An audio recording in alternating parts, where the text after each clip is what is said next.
Assalamualaikum warahmatullahi wabarakatuh. Waalaikumsalam warahmatullahi wabarakatuh. Innal hamdalillah nahmaduhu wa nasta'inuhu wa nastaghfiruh wa na'udzu billahi min shururi anfusina wa sayyi'ati a'malina may yahdihillahu fala mudilla lahu wa may yudlil fala hadiya lahu. Asyhadu an la ilaha illallah wahdahu la syarika lahu wa asyhadu anna Muhammadan abduhu wa rasuluh. Allahumma shalli wa sallim ala nabiyyina Muhammadin wa ala alihi wa sahbihi ajma'in. Amma ba'du. Rabbi shrah li sadri wa yassir li amri wahlul 'uqdatam min lisani yafqahu qawli. Alhamdulillah, segala puji bagi Allah yang telah melimpahkan karunia dan rahmatnya pada kita semua sehingga kita dapat menghadiri kajian pada pagi ini guna menuntut ilmu, dan semoga ilmu yang kita dapat akan menambah keimanan dan ketakwaan kita pada Allah Subhanahu wa taala. Salawat serta salam semoga selalu tercurah kepada junjungan kita Nabi Muhammad sallallahu alaihi wasallam beserta keluarganya, para sahabatnya, tabi'in, dan semoga kita selalu istiqomah berada dalam keimanan dan keislaman hingga yaumil akhir nanti. Alhamdulillah, pada pekan ini kita akan mengikuti kajian pertama di bulan Ramadan dengan tema pengertian Islam, iman dan ihsan yang akan dibawakan oleh Ustadz kita, guru kita, Ustadz Ihsan Ashari MPD, dan alhamdulillah beliau sudah berada di tengah-tengah kita. Untuk mempersingkat waktu, sebelum kita mulai kajian ini, marilah kita membaca basmalah. Bismillahirrahmanirrahim. Untuk mempersingkat waktu, saya persilakan Ustadz. Halo. Pakai masker saya buka ya.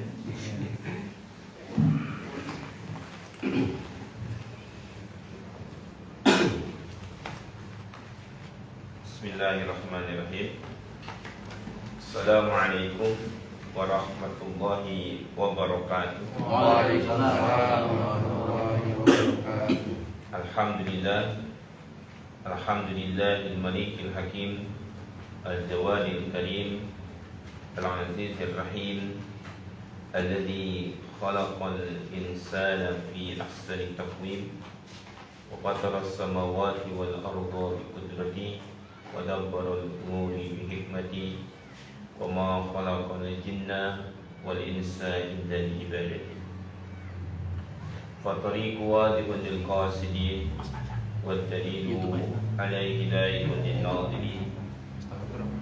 ولكن الله يضل من يشاء ويهدي من يشاء وهو أعلم بالمهتدين. اللهم صل على سيدنا محمد وعلى آله وأصحابه أجمعين. رب اشرح لي صدري ويسر لي أمري واحلل عقدة من لساني يفقهوا قولي.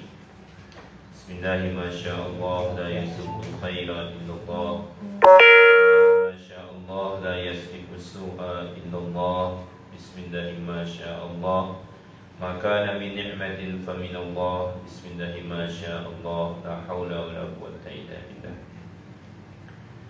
Sahabat semuanya yang dirahmati Allah Subhanahu wa taala.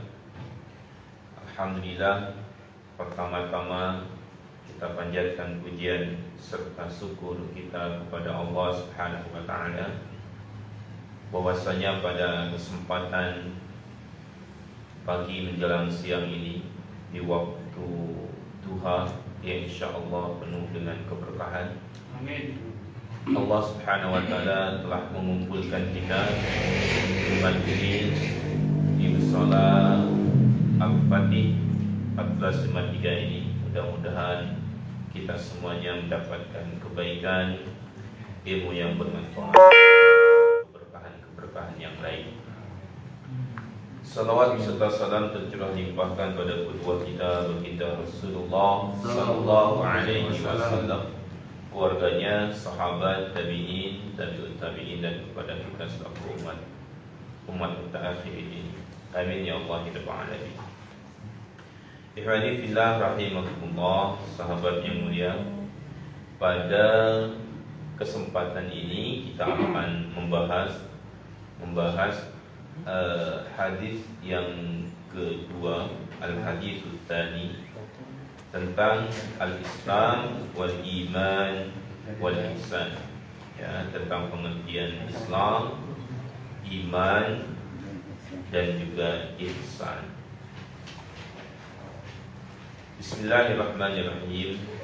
An Umar radhiyallahu anhu aidan, dari Umar, maksudnya Umar itu Khattab, gitu ya, radhiyallahu anhu aidan, dari Umar juga maksudnya, qala, telah berkata, bainama nahnu julusun inda Rasulillah sallallahu alaihi wasallam, ketika kami duduk-duduk di samping Rasulullah sallallahu alaihi wasallam,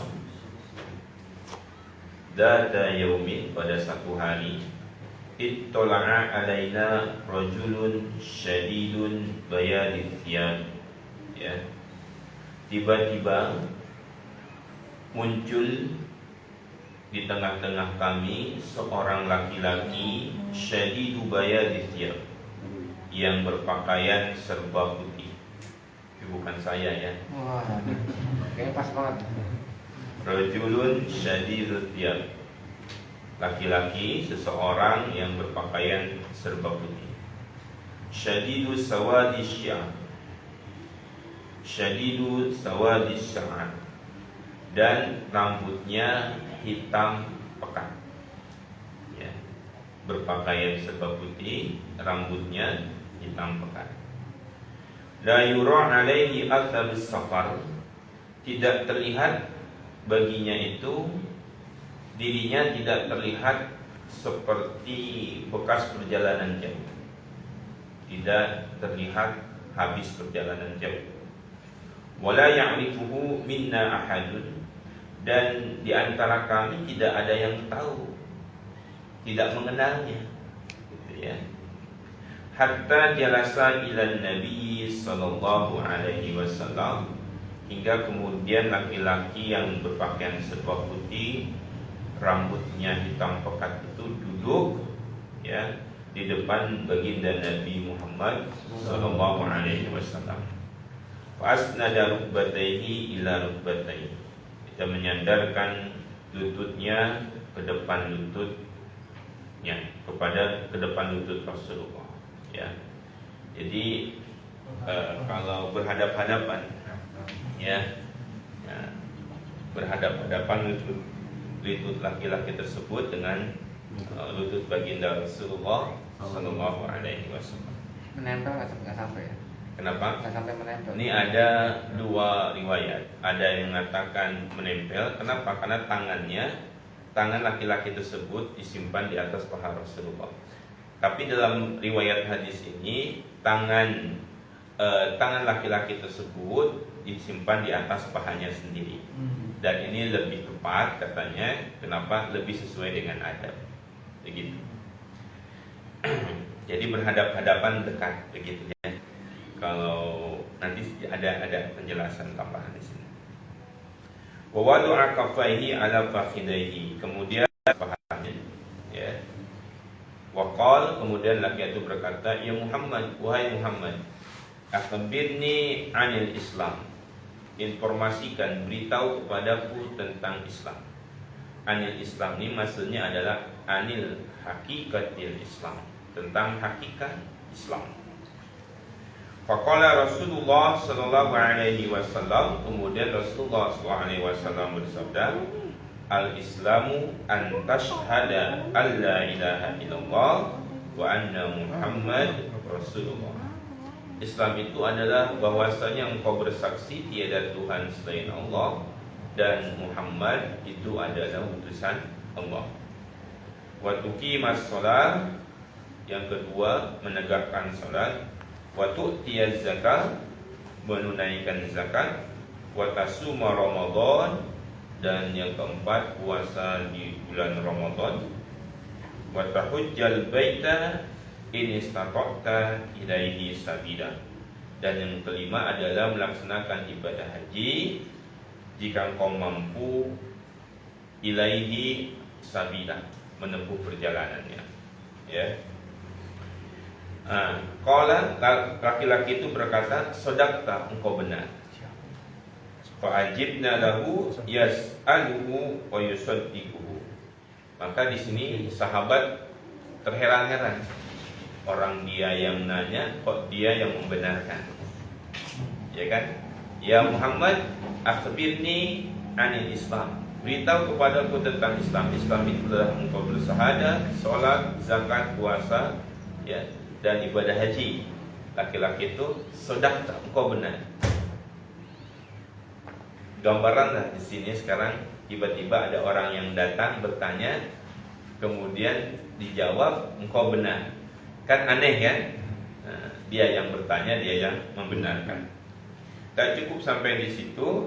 Qala, laki-laki itu berkata lagi, wa akhbirni 'anil iman. Beritahu kepadaku tentang iman. Jawaban Rasulullah, qala an tu'mina billahi wa malaikatihi wa kutubihi wa rusulihi wal yaumil akhir wa tu'mina bil qadari khairihi wa syarrihi. Iman itu adalah engkau beriman kepada Allah, malaikat, iman kepada kitabnya, rasulnya, iman kepada hari akhir, dan iman kepada takdir baik dan buruknya dari Allah. Gitu ya. Qal, laki-laki itu menjawab lagi, shadaqta, engkau benar. Qal, kemudian bertanya lagi, fa akhbirni 'anil ihsan. Beritahu kepadaku tentang ihsan.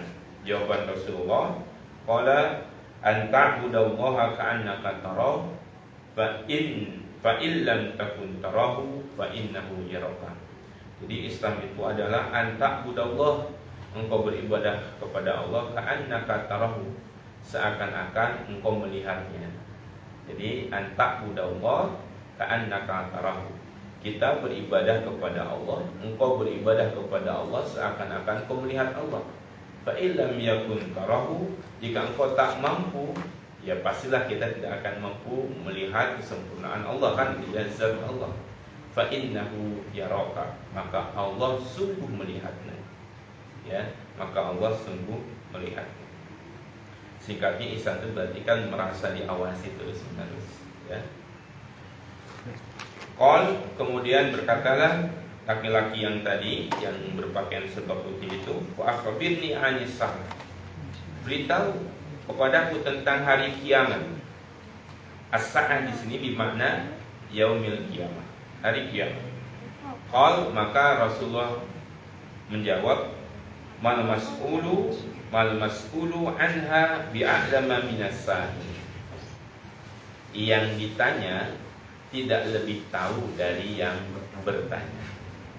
Jadi artinya yang ditanya Rasulullah dengan orang yang nanya tadi itu sama-sama tidak tahu untuk urusan hari kiamat. Ya. Qal, kemudian laki-laki itu berkata lagi, fa akhbirni an amaratiha. Kalau begitu, beritahu kepadaku tentang ciri-cirinya. Ya. Qal antalidal amatu rabbataha. Rasul menjawab, cirinya antalidal amatu rabbataha, ya, bahwasanya seorang perempuan melahirkan majikannya. Seorang perempuan melahirkan majikannya. Yang kedua, wa antural kufata al-urata al-'aliyah di'a as-sa'i yatatawwaluna fil bunyan. Terus ciri berikutnya, ciri kiamat yang kedua menurut hadis ini, engkau melihat orang yang bertelanjang kaki, al-urah, tidak berpakaian, al-'alah, miskin, fakir, ya. Di'a as-sa'i, kerjanya itu mengembalakan kambing. Yatatawwaluna fil bunyan, berlomba-lomba membuat bangunan yang tinggi. Jadi orang yang bertelanjang kaki, tidak berpakaian, ya, kerjaannya mengembalakan kambing, berlomba-lomba membangun gedung yang tinggi. Summa intolaqa, kemudian laki-laki yang bertanya itu pergi. Falabithtu maliyan. Nah, menurut Umar yang meriwayatkan hadis ini, kemudian kami terdiam sejenak. Nah, setelah laki-laki itu pergi, terdiam sejenak. Maka kemudian Rasulullah berkata, ya Umar, wahai Umar, atadri manis sa'il, tahukah kamu siapa yang bertanya itu? Ya. Qultu, aku menjawab, kata Umar, Allahu wa rasuluhu a'lam, Allah dan Rasulnya lebih tahu. Kemudian Rasulullah berkata, fa innahu Jibril atakum tu'allimukum dinakum, rawahu Muslim. Itu adalah malaikat Jibril yang datang kepada kalian untuk mengajarkan kalian perihal agama kalian. Ya, singkatnya, malaikat Jibril menyamar menjadi seorang manusia yang berpakaian serba putih dan rambutnya hitam pekat. Begitu ya. Jadi ini dalil kalau malaikat itu ya bisa menyamar ya. Begitu. Nah, hadis ini adalah hadis yang sahih, hadis riwayat Imam Muslim, diriwayatkan oleh Imam Muslim di awal Kitabil Iman, dalam kitab Al-Iman ya. Kemudian Imam At-Tirmizi juga dalam kitabnya yang berjudul sama Kitabul Iman, hadis yang ke-2738.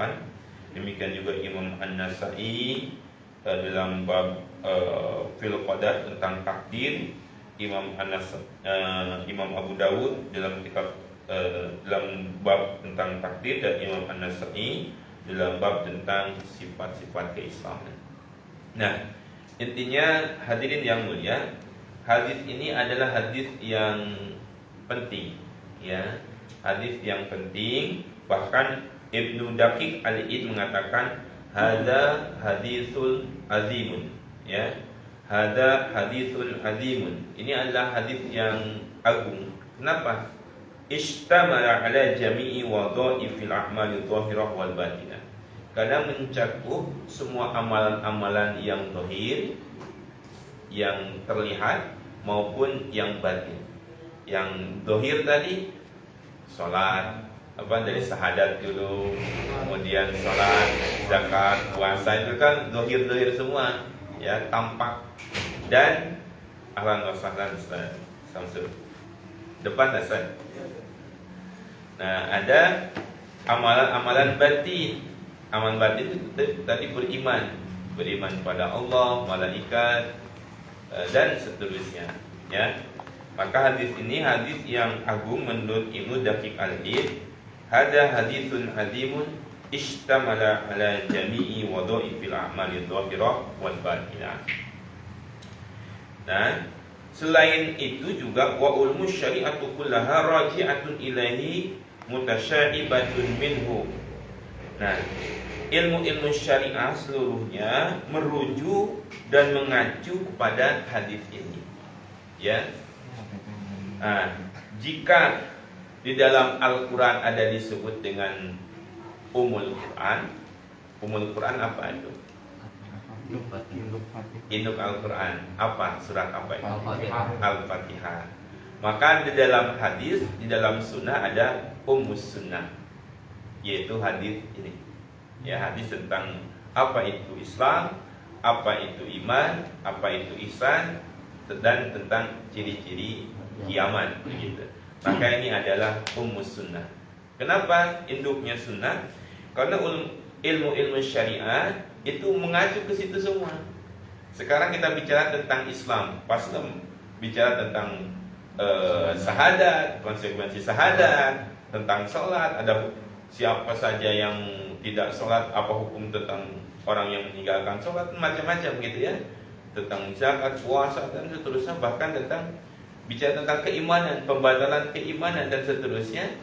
Kembali kepada pokok ini, maka disebut dengan Ummu Sunnah, induknya sunnah ya. Dan hadis ini adalah termasuk hadis yang mutawatir. Jadi hadis yang mutawatir itu derajatnya sama dengan derajat Al-Quran. Pasti kebenarannya barang siapa yang tidak meyakini hadis yang mutawatir, maka dia sama dengan tidak meyakini suatu riwayat yang pasti, maka dia bisa jatuh pada kekufuran. Begitu ya. Hadis mutawatir itu hadis yang diriwayatkan dari jalur yang banyak, walaupun ulama ikhtilaf berapa banyak jalurnya itu. Ada yang mengatakan minimal 10, ada yang mengatakan kurang dari 10, yang penting jalurnya terpercaya, thiqohan dan sebagainya, begitu ya. Nah, ada juga yang mengatakan tidak mesti, bahkan 5 saja. Sebagian yang mengatakan kurang dari 5, bahkan selama periwayatannya rawinya thiqah, terpercaya, sanad-sanadnya bisa valid, maka termasuk bagian dari itu. Nah, li'annahu warada min riwayatin tsamaniyah minas sahabat. Seperti di sini diriwayatkan dari 8 jalur sahabat yang mulia, dari Abu Hurairah, Umar, Abu Dzar, Anas, Ibnu Abbas, Ibnu Umar, Abu Amir al-Ash'ari, wa Jarir al-Bajali radhiyallahu anhu. Ya, jadi dari jalur-jalur yang ada ini merujuk kepada 8 jalur sahabat-sahabat tadi. Sehingga hadis ini adalah hadis yang mutawatir. Nah, selanjutnya hadirin yang dirahmati Allah Subhanahu wa taala, saya akan ungkapkan dulu beberapa ungkapan istilah-istilah bahasa yang terdapat di dalam hadis ini sebelum saya menukil beberapa pelajarannya. Tadi disebutkan akhbirni anil Islam, akhbirni anil iman. Maksudnya adalah akhbirni an hakikatil Islam, an hakikatil iman, ya. Beritahu kepadaku tentang hakikat Islam itu apa, hakikat iman itu apa, hakikat ihsan itu apa. Jadi begitu. Nah, kemudian ada kalimat antuk minabillah, ya, beriman, bahwasanya engkau beriman kepada Allah. Nah, beriman itu sendiri maknanya adalah tasdiqul jazm, ya, tasdiqul jazm bil qalbi, pembenaran yang pasti dalam hati. Dalam definisi yang lain seperti dalam kitab Thariqul Iman, ya, bahkan dalam kitab Nidamul Islam misalkan ada kalimat, ada istilah definisi yang cukup bagus, ada tambahan al-mutabbiqu lil waqi. Jadi tasdiqul jazmi al-mutabbiqu lil waqi, dalilun an dalili, tasdiqul jazm al-mutabbiqul lil waqi nasiun an dalil.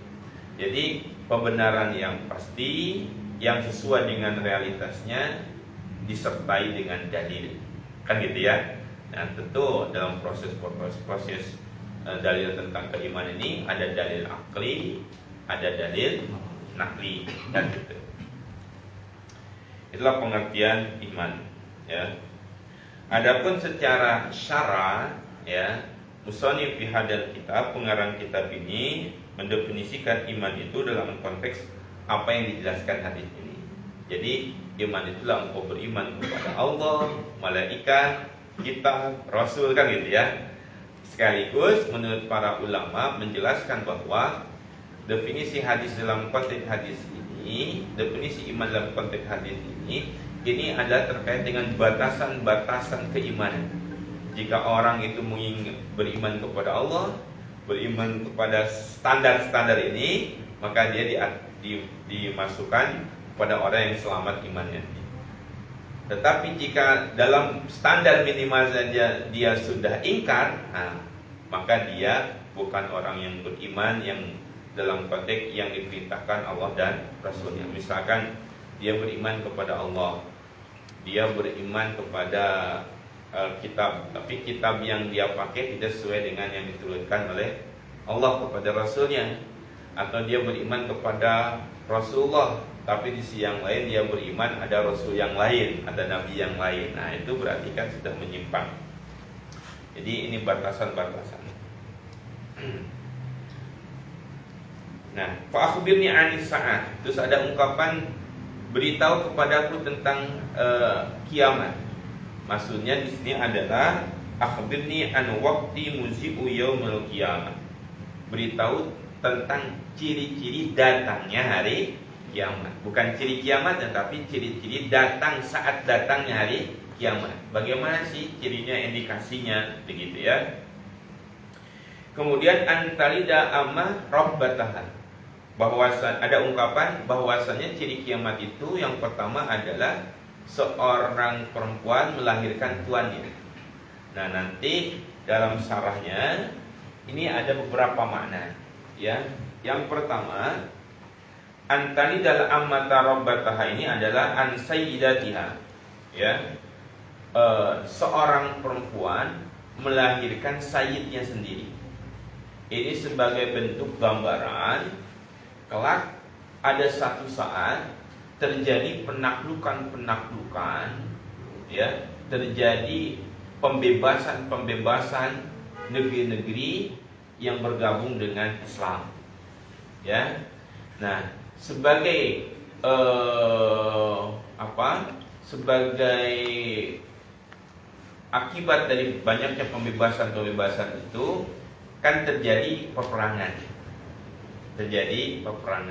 Nah, ketika terjadi peperangan ini muncullah kemudian istilah perbudakan, nanti ya, perbudakan. Nah, yang kaum muslimin ada yang diambil oleh pihak-pihak yang menjadi musuhnya, diperbudak. Nah, ketika kaum muslimin memerdekakan, tidak menutup kemungkinan nanti ada ketika berperang terjadi tawanan, yang ada yang ditebus, itu kan, oleh pihak lawan, ada yang kemudian dijadikan sebagai budak. Nah, pada saat dijadikan sebagai ghanimah atau budak tadi ini, maka berlakulah hukum budak. Dengan catatan ketika dimiliki harus mengikuti ketentuan syariat, seperti seperti makan sesuai dengan apa yang sayyidnya makan, tidak boleh diberikan pekerjaan yang melebihi kemampuannya, tidak boleh dihati, tidak boleh dizolimi, gitu ya, sampai kemudian disiapkan pakaiannya, kan begitu. Dan di antara hukum-hukum perbudakan ini adalah boleh kemudian digauli oleh majikannya. Ketika digauli oleh majikannya, misalkan seorang hamba sahaya digauli oleh majikannya, ketika dia hamil, anaknya itu merdeka. Itulah pengertian seorang perempuan melahirkan majikannya sendiri. Ini makna yang pertama, ya, makna yang pertama. Yang kedua adalah, dhoful akhlak, lemahnya akhlak, ya. Dhoful akhlak, lemahnya akhlak ini artinya di akhir zaman atau ciri kiamat tersebut menunjukkan ada satu kondisi seorang ibu itu disuruh-suruh sama anaknya sendiri. Mat, daripada saya gaji orang, mama aja nih saya gaji. Gitu ya. Nah, berlakulah istilahnya itu hubungan pegawai dengan majikan. Jadi disuruh sana, disuruh sini, sedikit salah, diomelin, nah begitu. Ini gambaran dari dhoful akhlak wa fasadul zaman, lemahnya akhlak dan rusaknya zaman. Ya, nah sekarang dikasih ada ke arah situ. Ini maknanya.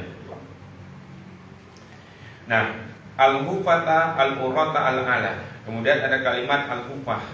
Ya. Ini saya sederhanakan karena dalam penjelasan sini ungkapan-ungkapannya lebih ke balaghah gitu ya.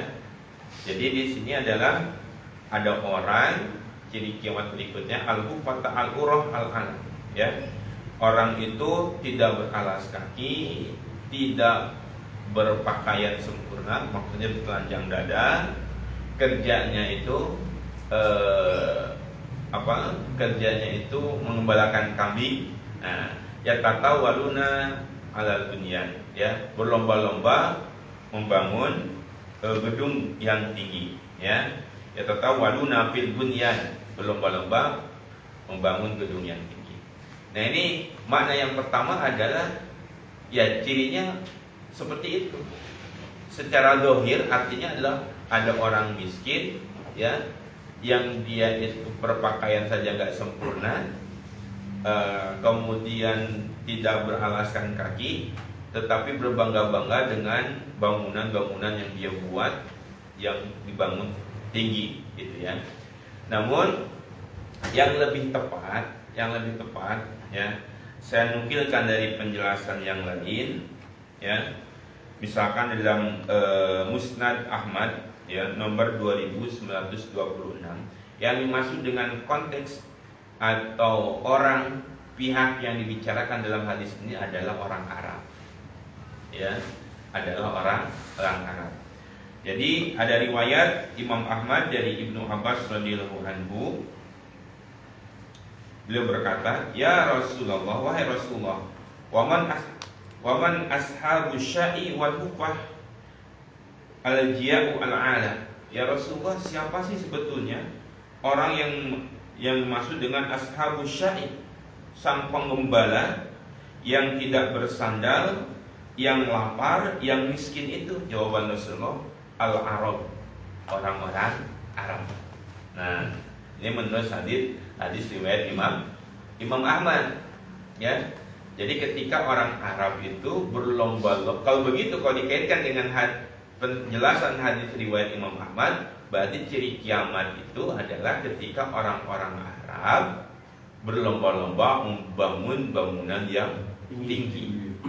Kenapa orang Arab? Karena orang Arab itu dulu kerjaannya mengembalakan kambing, berpakaian telanjang dada, kemudian tidak beralaskan kaki. Namun sejak ditemukannya, dieksploitasinya minyak bumi, akhirnya mereka kemudian jadi kaya raya. Dan setelah itu kemudian membangun gedung-gedung yang tinggi. Bahkan tower jam-jam saja sekarang lebih tinggi ketimbang menara Masjidil Haram, gitu ya. Banyak indikasi-indikasi yang kesana, gitu ya. Itu maknanya. Baik. Beberapa pelajaran, ya, dari hadis ini. Pertama adalah tahsinu thiyab wal hayati. Jadi sunnah atau anjuran untuk memperbagus pakaian dan penampilan. Kapan itu? Yustahsanu irtida'u thiyabin nadhifah wa tadyibu bi raihatiz zakiyah lidukhulil masjid wa huduri majalisil ilmi wa ta'dibu fi majalisil ilmi wa ma'al ulama. Fa inna Jibril alaihi salatu wassalam atta mu'alliman linnasi bihalihi wa maqalihi. Jadi disunnahkan, dianjurkan untuk memperbaiki penampilan, ya, memperbagus pakaian. Tidak mesti dengan pakaian yang bagus, cuma sopan, kan, rapi, ya. Kemudian pakai minyak wangi saat masuk masjid, saat masuk musola, menghadiri majlis-majlis ilmu, ya, atau ketika ada bertemu dengan ulama, berkumpul dengan orang-orang alim. Salah satunya adalah memperbagus pakaian, tahsinus thiyab, ya. Nah, di antaranya dengan berpakaian serba putih, sebagaimana malaikat Jibril datang, ya, dengan pakaian yang serba putih. Kan tadi sebutkan la yura alaihi athar safar, tidak terlihat seperti bekas perjalanan jauh, artinya seger. Pakai minyak wangi, rambut hitam, pekat, gitu ya. Maka ketika berkumpul dengan orang-orang ahli ilmu, berkumpul di majlis ilmu, di masjid, di musola, ya, di majlis taklim, nah, jangan inilah keringat kemana-mana, bau ketek, kan, gitu ya. Nah, ini adabnya seperti itu. Pakai pakaian putih. Kalau tidak pakaian putih, ya pakaian yang sopan, yang menutup aurat. Yang pertama kan menutup aurat, yang dua limnya dipakai, itu ya.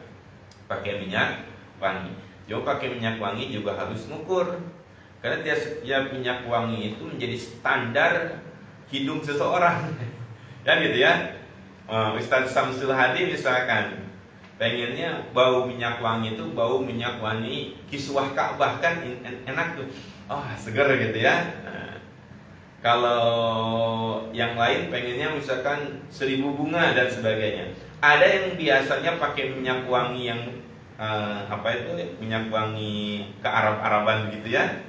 Tapi bagi pihak-pihak tertentu bau tersebut membuat sakit kepala.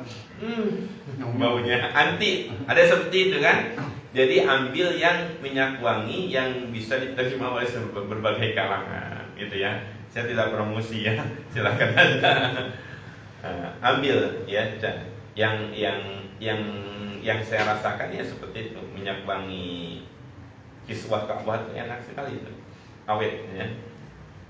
Kalau sekarang kan banyak tuh ada Bulgari apalagi. Kopi. Ya, intinya minyak wangi ya. Sebagaimana Jibril datang mengajarkan itu, nih berpakaian. Kemudian biar sekalian ya. Pelajaran berikutnya adalah as-su'alu 'anil ilmi. Bertanya tentang ilmu. Sebagaimana Jibril bertanya kepada Nabi Muhammad, "Akhbirni 'anil Islam." Ya Muhammad, akhbirni 'anil ihsan. Kan itu ya. Jadi bertanya. Dan bertanya itu merupakan salah satu wasilah terbukanya pintu-pintu ilmu. Maka bertanyalah, sekiranya ustadznya bisa menjawab akan dijawab gitu. Bertanyalah terhadap apa yang belum dipahami. Ya. Ini sebagaimana Jibril bertanya kepada Rasulullah Sallallahu Alaihi Wasallam. Nah, kemudian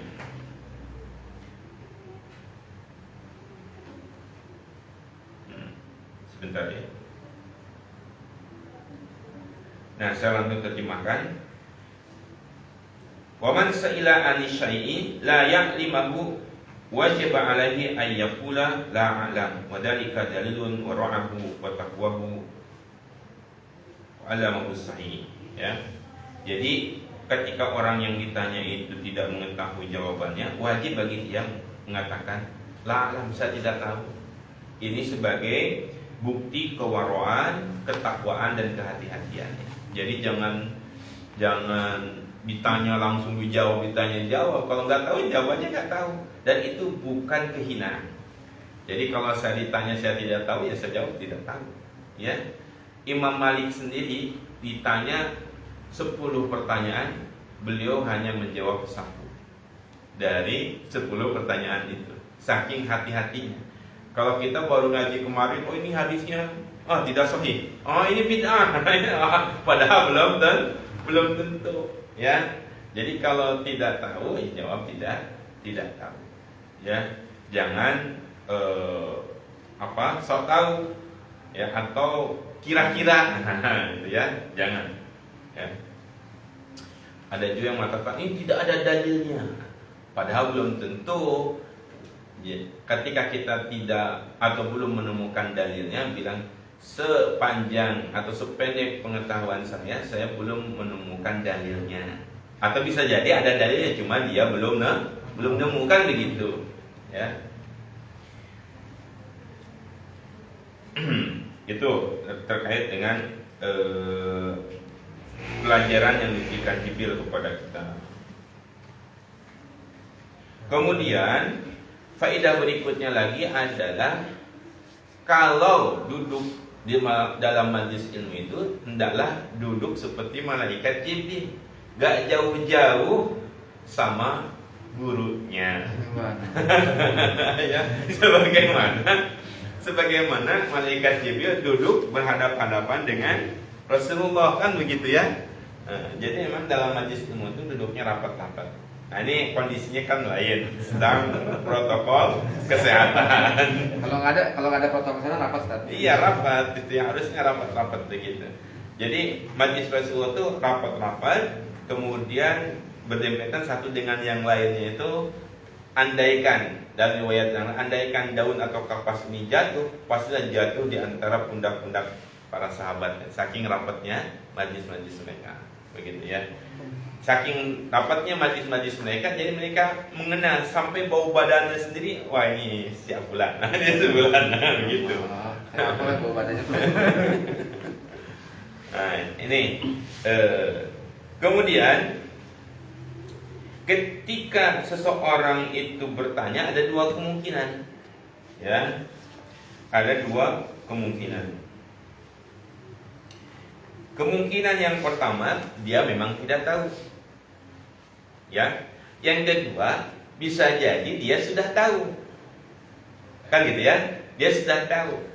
Nah, kemungkinan yang kedua dia sudah tahu, namun dia bertanya dalam maksud untuk menginformasikan hadirin yang lain yang belum tahu, membuka celah Ustadz memberikan penjelasan terhadap masalah tersebut, gitu ya. Nah, maka posisi yang kedua ini dapat pahala sebagaimana Ustadz tersebut memberikan penjelasannya. Nah, gitu. Jadi dia sudah tahu, tetapi mancing supaya orang itu paham, tambah paham. Nah, ini sama dengan orang yang mengajarkan itu dapat pahalanya seperti itu. Ya. Jadi enak ya. Jadi pertanyaan. Nggak perlu duduk sini ya, Ustaz ya. Begitu. Sampai di sini bisa dipahami ya? Oke. Mau saya lanjutkan dulu atau mau ada pertanyaan? Saya boleh tanya Ustaz. Nah, boleh silakan. Satu pertanyaan dulu ya. Satu, Ustaz. Assalamualaikum warahmatullahi wabarakatuh. Waalaikumsalam. Mungkin ada di antara kita yang sudah pernah mendengar hadis ini, namun Anda mau menanyakan tentang urutan itu Ustaz. Pertanyaan dari malaikat Jibril yang diawali dengan apa itu Islam, iman dan ihsan. Nah, ini apakah merupakan derajat ketinggian dari Islam, kemudian baru tingkatannya ke iman, baru ke ihsan, atau memang tidak memiliki makna dengan urutan itu? Karena Al-Baqarah 208 sendiri kan menyeru ya ayyuhalladzina amanu tadkhulu fi silmi kafah. Jadi orang-orang yang beriman disuruh untuk berislam gitu. Kan urutannya harusnya iman dulu, mungkin nih menurut pandangan saya tadi Afan, tapi dia Islam dulu baru iman. Afan saat itu aja. Assalamualaikum warahmatullahi wabarakatuh. Iya. Kan tadi disebutkan bahwa di antara hikmah atau faedah dari hadis ini adalah menjelaskan yang dohir dan yang batin, ya. Nah, urusan yang dohir itu berbeda dengan urusan yang batin. Cuma yang dohir itu terindikasi atau yang dohir itu bisa menampakkan apa yang ada dalam batinnya, kan gitu ya. Nah, sekarang kita lihat urusan keimanan ini bisa dilihat dengan dohir enggak? Tidak bisa, kan gitu ya. Tidak bisa dia itu beriman kepada Allah atau tidak sih, kan gitu ya. Nah, maka ketika bicara tentang iman, maka tadi definisinya itu tasdikul jazm, ya, pembenaran yang pasti, bil qalbi dengan hatinya, al mutabiqu lil waqi nasiun an dalil, kan gitu ya. Pembenaran yang pasti dengan hatinya, ya, dengan segenap pemikiran yang dia pikirkan secara mendalam, ya, kemudian dibarengi dengan realitas fakta yang memang ada buktinya, ya, sertai dengan dalil-dalil akli maupun dalil naqli. Nah, kemudian dia imankan ketika dia yakin Allah itu ada, ya. Kan dalam bahasa Tuqdatul Kubro bicara tentang 3 hal kan, tentang eksistensi Tuhan, yang kedua bicara tentang lemahnya manusia butuh kepada seorang gaib pembimbing yaitu utusan yang ketiga adalah benarnya originalitas kitab suci kan gitu ya. Nah, bicara tentang 3 hal itu. Nah, ketika dia pada batasan yakin, sudah betul-betul memastikan semuanya benar, baru kemudian dia mengucapkan syahadat, asyhadu an la ilaha illallah wa asyhadu anna Muhammad Rasulullah. Nah, ucapan syahadat ini adalah ukuran dohir bahwa dia itu telah beriman kepada Allah dan Rasulnya. Jadi Muslim dulu atau iman dulu? Ya, iman dulu, karena keislaman tanpa dipondasikan, tanpa didasari dengan keimanan, ya hampa kan itu ya. Jadi beriman kemudian Islam. Nah, ketika dia berislam, ada konsekuensi dari keislaman sebagai tuntutan keimanan. Apa? Bisilmi kafah. Masukkan ke dalam Islam itu secara kafah, secara totalitas. Jadi sebetulnya antara keimanan dengan keislaman itu sendiri ada seperti 2 mata uang, kan gitu kan? Depan belakang ya saling keterkaitan, tidak bisa dipisahkan begitu. Nah, cuma ada urusan-urusan dohir dan urusan fikih, itu kan urusan dohir. Dia sholat, dia zakat, urusan dohir kan gitu ya. Ada orang yang munafik, ya, ada orang munafik dia sholat, tetapi di dalam hatinya dia tidak yakin sholat ini sebagai sebuah ibadah yang harus diharuskan pada dirinya, kan bisa jadi ya. Tapi selama dohirnya dia menampakkan syiar-syiar Islam, dia sholat, dia bersahadat, ya dia fahkum bidawahir, hukumi dohirnya, dia muslim. Adapun keimanannya tidak tampak, itu urusan dirinya dengan Allah Subhanahu wa Ta'ala. Jadi bagi kita, ya, ini untuk mempermudah, dia ini saudara kita atau bukan, dia sholat atau muslim, dia bersahadat muslim. Nah, kita tidak bisa mengukur, keimanan Pak Teji ini derajat wali nih, nggak bisa, ya, nggak bisa.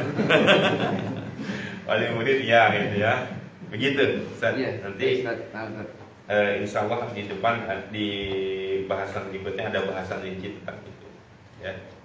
Saya lanjut dulu faedah yang berikutnya ya. Sampai mana tadi? Tahsin tiap ya. Mahwal Islam. Nah, sekarang bertanya tentang, tadi Jibril bertanya kepada Nabiullah Muhammad, akhbirni anil Islam, ya, beritahu kepadaku tentang Islam. Nah, ini kan susunan ini Islam dulu, iman, ihsan, gitu ya. Ini tidak jadi masalah sebetulnya, ya, tidak masalah. Sebagaimana urutan rukun Islam juga di sini kan syahadat, sholat, zakat, puasa. Dalam hadis Sahih Bukhari yang lain, istilahnya haji dulu didulukan, puasa belakangan gitu ya. Ada juga yang zakatnya lebih puasa lebih dulu ketimbang zakat. Jadi urutan itu tidak mesti terkait dengan urutan rukun-rukun Islam. Nah, sekarang mahwal Islam. Apa itu Islam? Al-Islamu lughah, secara lughah, al-inqiyadu wal istislamu lillahi ta'ala. Secara bahasa, Islam itu artinya adalah al-inqiyad wal istislam, berserah diri, pasrah kepada Allah. Ini secara bahasa. Wahwa syar'an, dan secara syariat, qaimun ala asasi khamsin, ya, dibangun di atas 5 perkara, yaitu syahadat, terus sampai tadi ibadah haji. Nah, begini maksud dari penjelasan di sini, ya. Pengertian ada pengertian bahasa. Tadi artinya ada al-inqiyad wal istislam, berserah diri, tunduk, pasrah, lillah kepada Allah. Nah, secara syara Islam itu adalah, ya, qaimun ala asasi khamsin, ya, syariat yang dibangun di atas 5. Nah, 5 ini sebetulnya ada sebagai batasan, ya, untuk menunjukkan dia ini muslim atau kafir. Kalau ada orang tidak bersahadat, tidak sholat, tidak zakat, tidak meyakini puasa dan sebagainya, berarti dia kafir. Kan gitu ya. Nah, bukan menunjukkan kekomprehensifan Islam secara sempurna, bukan. ini menunjukkan batasan ya standar bangunan ya, pokok-pokoknya dibangun atas 5 ini. Seperti rumah ya, seperti rumah. Rumah ini kan ada atapnya, ada jendelanya, ada tiang dinding dan semacamnya. Nah, 5 tiang-tiang ini ya, itu adalah syahadat, salat, zakat gitu ya. Adapun bangunan-bangunan yang lainnya, nah itu sebagai penopangnya, sebagai pelengkap gitu ya. Jadi ketika ada 5 tiang saja di sini di bangunan ini misalkan, ini sudah menunjukkan sebuah bangunan. Apakah bangunan itu sudah sempurna atau belum? Nah, ini kan permasalahan yang lain. Ya. Maka ketika dia itu masih melaksanakan syahadat, sholat, zakat, puasa, nah singkatnya, sederhananya dia masih dihukumi sebagai seorang muslim gitu. Ya. Nah, adapun pengertian Islam dalam makna yang komprehensif, ya, yang dalam makna yang lebih menyeluruh, itu sebagaimana disebutkan oleh Syekh Taqiyuddin An-Nabhani dalam kitab Indamul Islam. Ada yang masih hafal? Ad-din alladzi anzalahu Allah Ta'ala in nabiyyina Muhammadin sallallahu alaihi wasallam litandimi alaqatil Islam bi khaliqi wa bi nafsi wa bi ghairi min badil insan. Dan ya, walaqatul insan bi khaliqi tasbulul aqidah wal ibadah, maksudnya ibadah mahdoh. Walaqatul insan bi nafsi tasmulul mat'uman wa mal besar wal akhlaq kan itu ya. Walaqatul insan bi ghairi min badil insan tashmulul muamalah wal uqubah. Ustaz Samsul, saya grogi depan Ustaz Samsul karena hafal ya. Islam itu adalah agama yang Allah turunkan kepada baginda Nabiullah Muhammad sallallahu alaihi wasallam. Ustaz, kalau begitu agama Nabi Adam, Nabi Nuh itu bagaimana? Itu disebut dengan agama tauhid. Ya, pokok tauhidnya sama. Ya, tapi syariatnya, ajarannya, syariat dalam konteks ajaran rinciannya itu berbeda. Dalilnya bisa ditengok dalam surat Al-Maidah kan, likullin ja'alna minkum syir'atan wa minhaja. Kan gitu ya. Bagi tiap-tiap nabi kami berikan syariat dan manhaj yang berbeda. Pokok tauhidnya sama, ketauhidan sama. Syariatnya Nabi Adam, laki-laki dengan perempuan saudara kandung boleh dinikahkan secara sila. Kan gitu ya. Syariat kita ya. Syariatnya Nabi Musa, kalau ada kena najis, ini nggak bisa dicuci, digunting, dibuang. Kalau kita masih, najisnya najis mutawatir, cuci pakai air mengalir, gitu ya. Najisnya najis golado, misalkan itu harus ada campuran tanah. Nah, itu syariatnya berbeda. Tapi pokok tauhidnya sama, ya.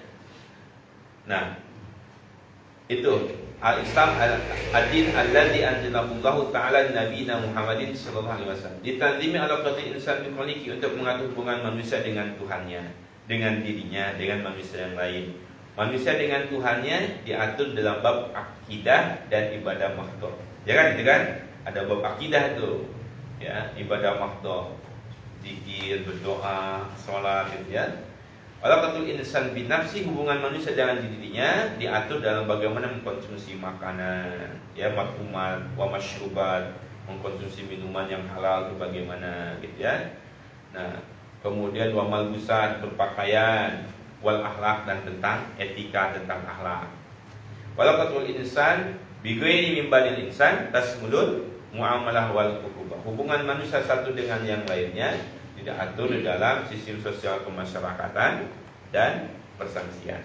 Nah, ini pengertian Islam secara komprehensif, secara sempurna. Nanti kita bahas lebih rinci lagi. Nah, kenapa kita harus membedakan pengertian Islam dari segi bahasa dan dari segi syariat atau istilah? Kalau kita tidak bisa membedakannya, maka khawatir kita akan terkena dengan istilahnya tadlil, penyesatan pihak-pihak yang membenci Islam.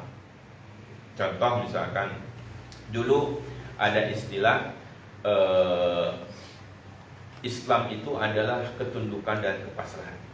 Ya kan gitu ya. Islam itu ada ketundukan dan kepasrahan.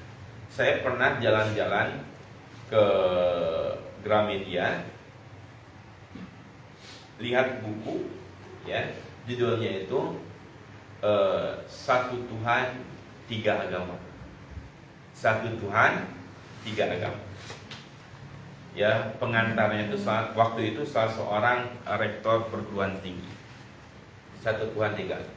Nah, diantaranya adalah mendefinisikan Islam itu sebagai al-inqiyad wal istislam saja, sebatas berpasrah diri saja, ketundukan saja.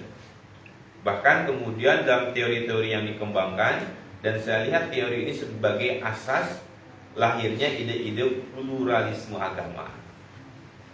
Jadi setiap agama itu hakikatnya adalah mencari ketundukan dan berpasrah diri kepada Tuhan.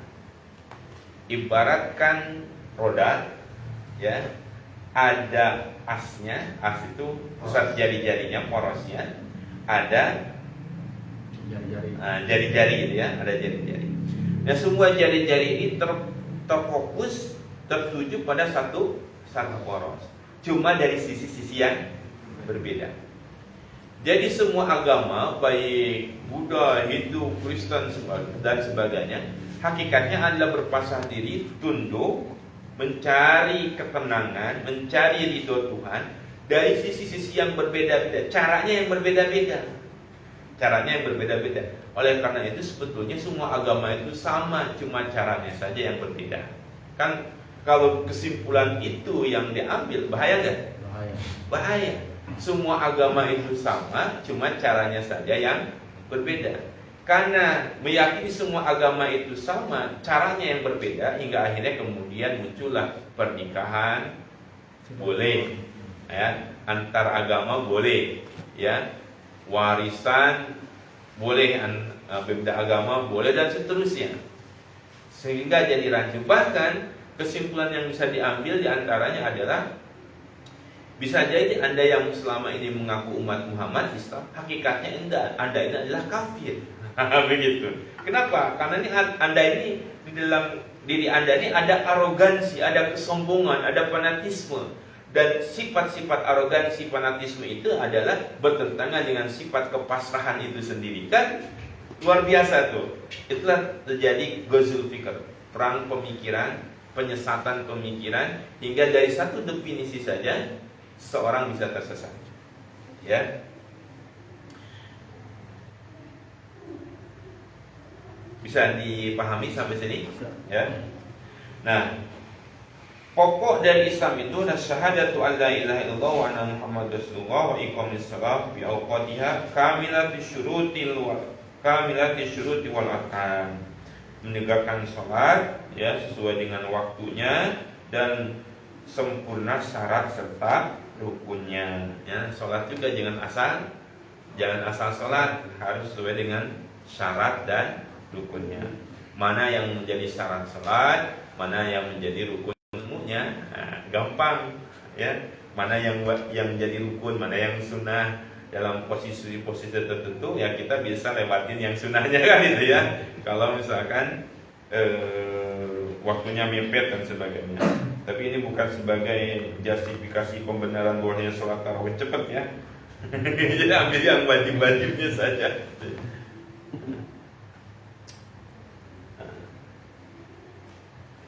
Ini terkait dengan mahwa Islam. Yang kedua, mahwa al-iman. Al-iman secara bahasa tadi sudah dijelaskan atas pembenaran, ya, pembenaran yang pasti.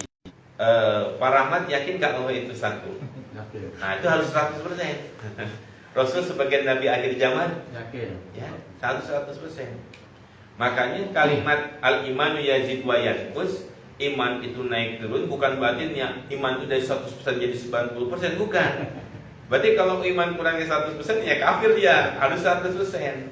Maka para ulama mengatakan al-iman yazid wa yanqus itu artinya jauh imani, suasananya, gitu, suasana keimanan, gitu ya. Bisa suasana keimanan itu bisa tinggi dengan adanya berkumpul dengan sahabat-sahabat yang soleh-soleh, kan itu ya. Itu bukan keimanan itu sendiri.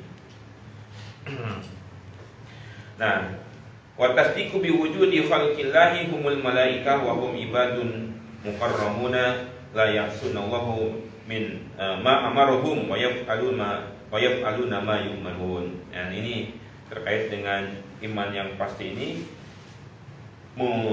mentasdikan akan eksistensi Allah Subhanahu wa taala dan ciptaannya, yaitu diantaranya adalah malaikat.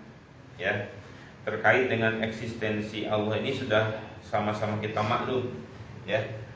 Adakah di sini yang meyakini kenapa Allah itu harus satu? Kenapa? Mungkin ada yang bisa menjawab. Kita yakin selama ini Allah itu harus satu, ya. Kenapa Allah itu harus satu? Kenapa nggak banyak aja? Kan bagus tuh, ada banyak kreativitas.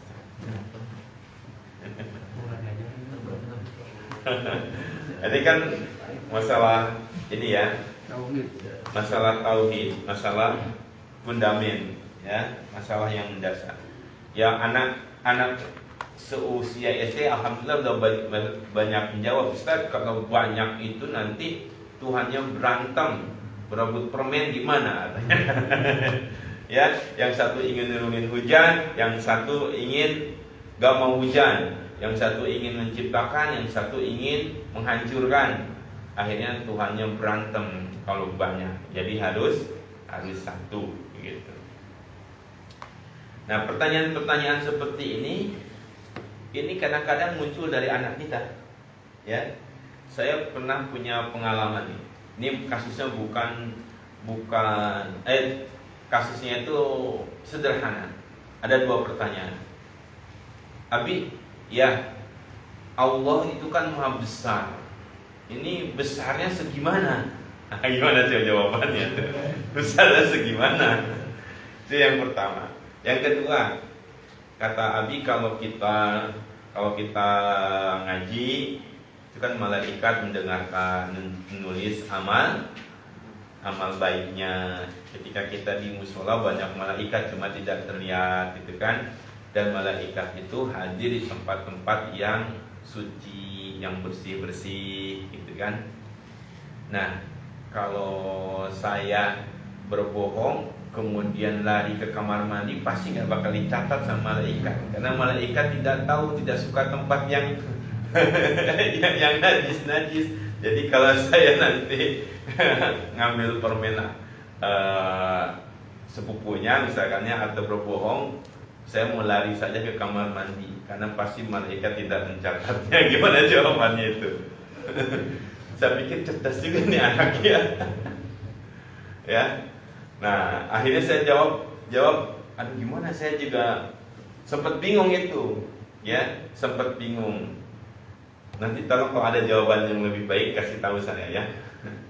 Kemudian saya beginikan, ya tidak gitu juga, Dek. Nah, tolong ambilin remote TV.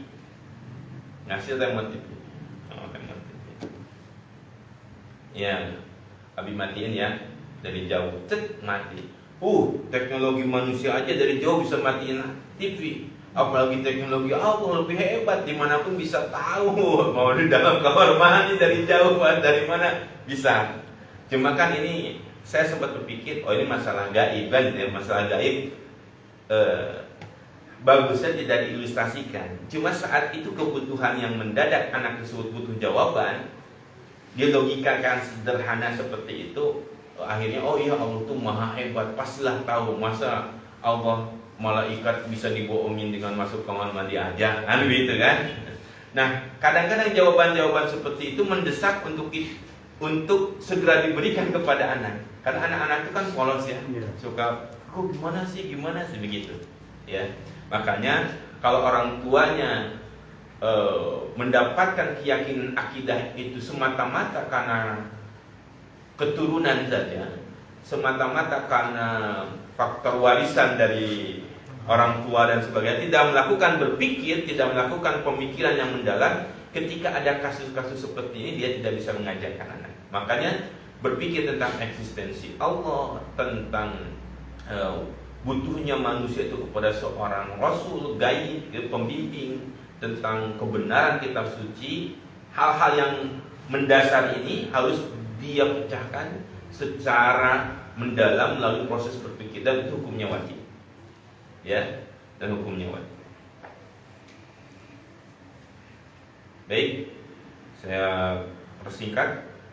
Mahwa al-iman, nah, itu pengertian secara bahasa tadi ya.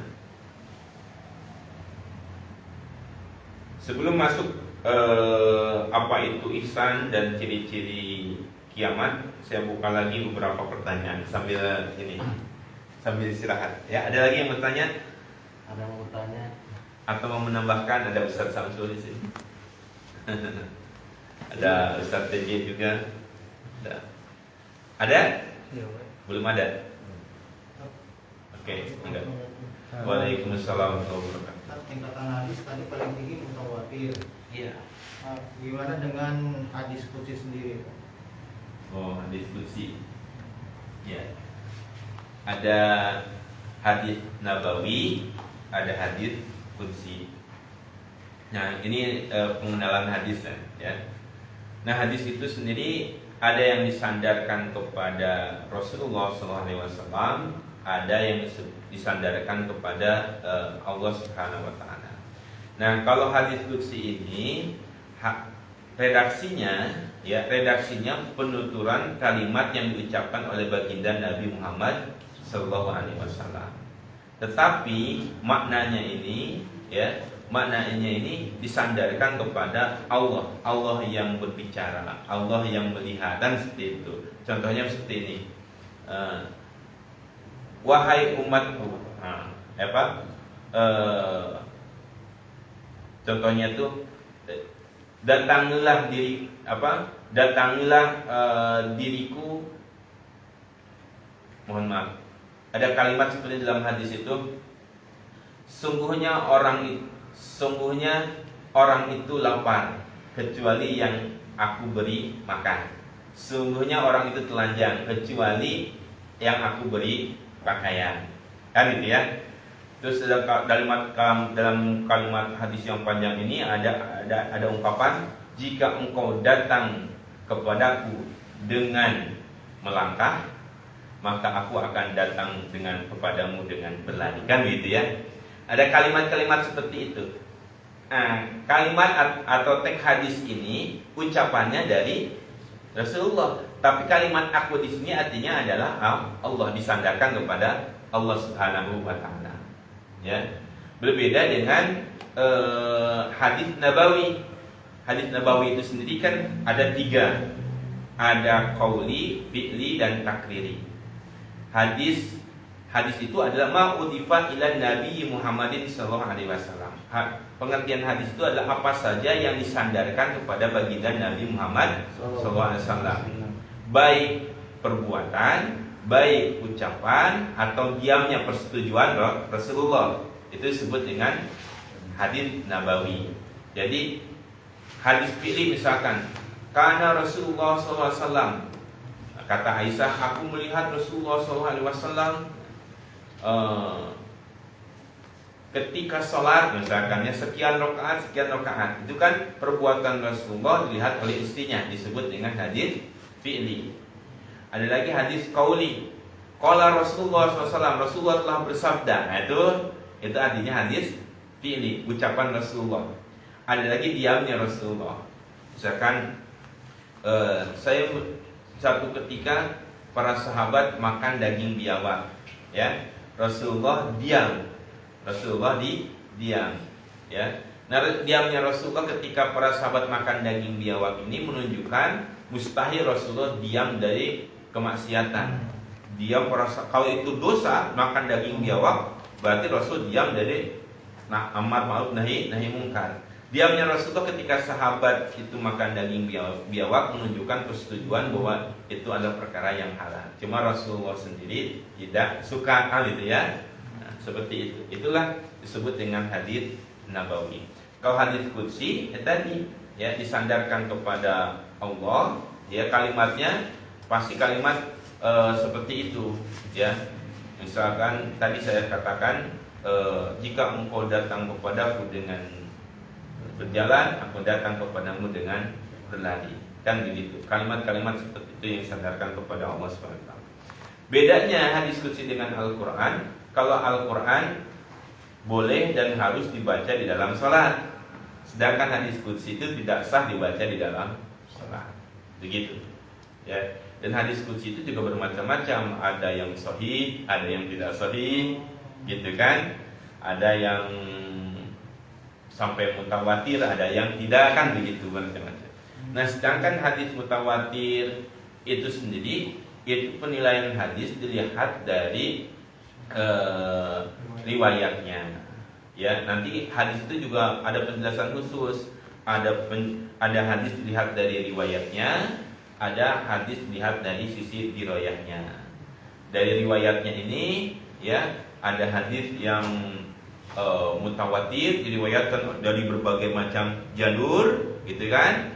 Ada lagi hadis ahad yang diriwayatkan dari satu jalur, kan gitu ya. Nah, hadis ahad itu nanti dibagi-bagi lagi, ya.